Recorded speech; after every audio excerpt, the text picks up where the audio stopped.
improve those talents, you just feel like lazy in a way, and you set it down and you don't find yourself doing it as much. And that's the scary part. It's like you got to keep yourself challenged. You got to keep those limitations going. You got to change the goal.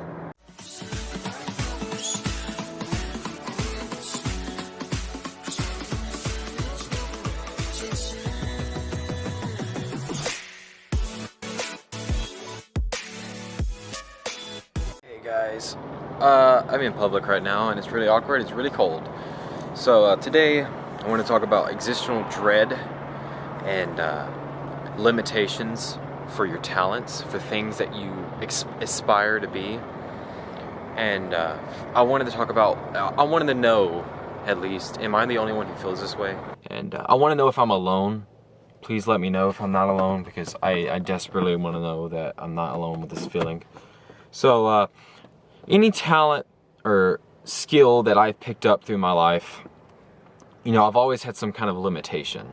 I've always had some kind of thing that was holding me back from being, like, great. You know what I mean? There's this glass ceiling way up here.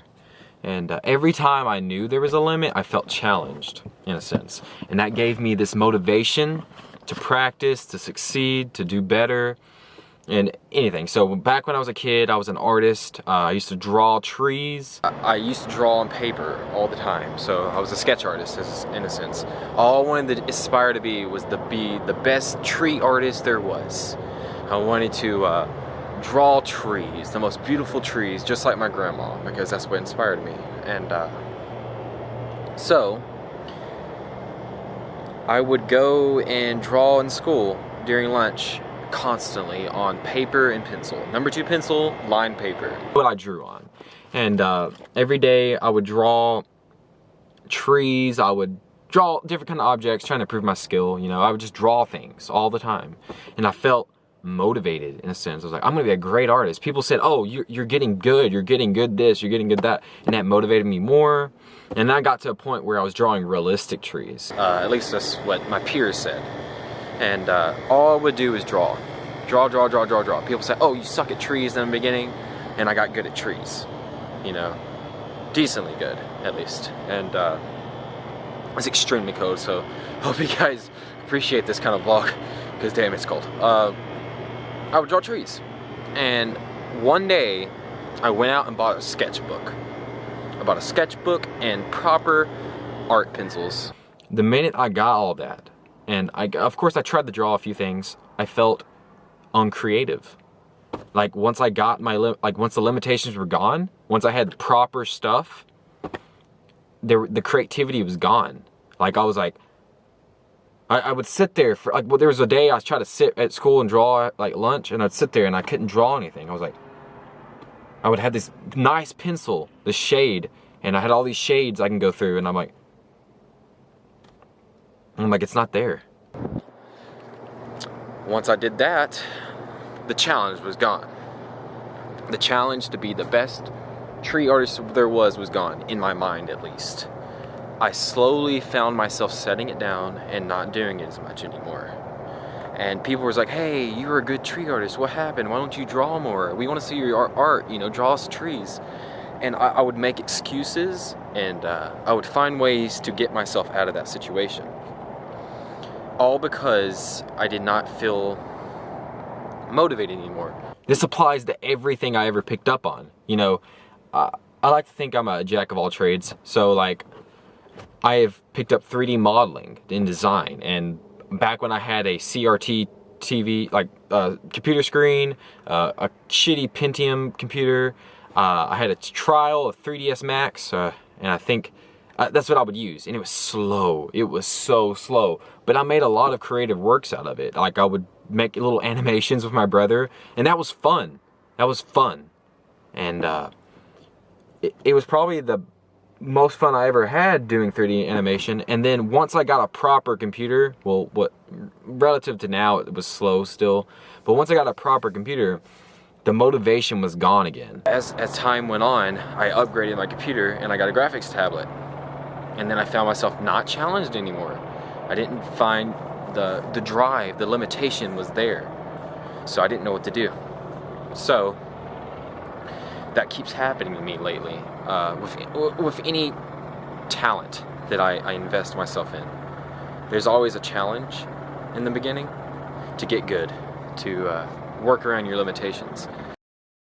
Like, I was like, what do? I have no limitation now. There's no challenge to work around. So therefore I set that down.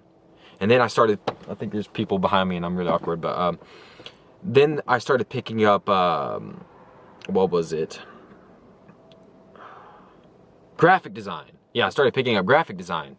And back then, you know, I had that new computer, so it was a new challenge. You know, I didn't have the best software. I didn't know where to get, I was new at it.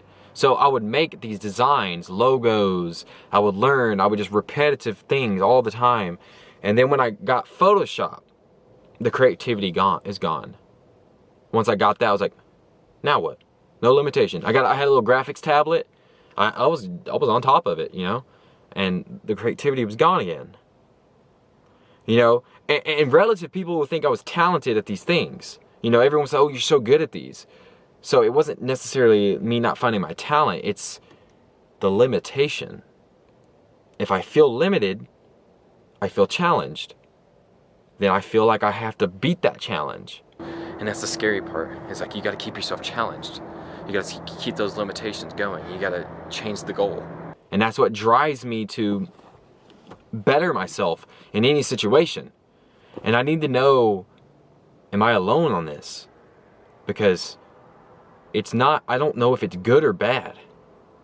Do I have to intentionally limit myself to succeed? Like, I had this nice camera now, you know? I used to have a phone. All I had was a phone. And although I didn't feel as creative, you know, now that I got this camera, it's not as bad, because I do feel like I enjoy the quality out of this. I'm like, oh, this is so much better than what I used to have. So it's a lot easier to vlog with this. I have a GorillaPod light, all that stuff. But it does feel limitless, and therefore no challenge. And same thing with YouTube. You know, I started at 300 subs, and even less than that. Of course, I started at 0 like everyone else, but I was stuck with 300 subs for years, and I was like, if I could only reach 700 or 1,000, I'll be okay. Now I'm at 10K. And it's like, is the challenge still there? Yes. 1 million subs would be nice. Making a living on YouTube would be nice. I'm not making a living on here. But it feels less limitless. I feel like the glass ceiling is raised, and therefore the challenge, it's like, where's the challenge? And it's like, I hate that. I need to know I'm not alone. It gives me dread. It gives me so much dread to be on YouTube now. Because like I don't want to fail either. Now that this could be a potential money source for me, and make a living, and be successful, and not disappoint my parents, not disappoint the people who say, oh, this ain't gonna work for you, and now they're saying it could work. I don't want to disappoint them and fail it and fuck it up, because there's so many people that would kill to be in my position. There's so many people that would love to be where I am now. I'm not great, but I'm somewhere. And I need to do something with it. It's scary. It makes my heart race. Even now, my heart's racing. I just need to know if I'm alone on this. I'm freezing my balls off. I'm sorry. Ooh, oh God. I just need to know if I'm alone on this. Am I alone, feeling like once you solve your limitations and you feel limitless, do you feel like the challenge is going away? Maybe you haven't reached that point, but if you ever reached that point with something, let me know. And let me know if you ever figured a way to get better. If you figured out how to overcome that and stick with it, let me know. And if you have advice, let me know, because I'm at my ends, you know, the end of it. You know, I'm just like, I've thought about this so much. I want to get it on camera and just let it out there. And I just need to know if I'm alone. If I'm not alone, great, and tell me how I can fix it. If you don't know, I guess I'll have to figure it out on my own. But I appreciate all you subscribers who watch me, and thank you for giving me this chance to be on this platform. I'm not perfect, but you know, I'm learning. Thanks, guys. My name's Asher Sky. I'll see you next time.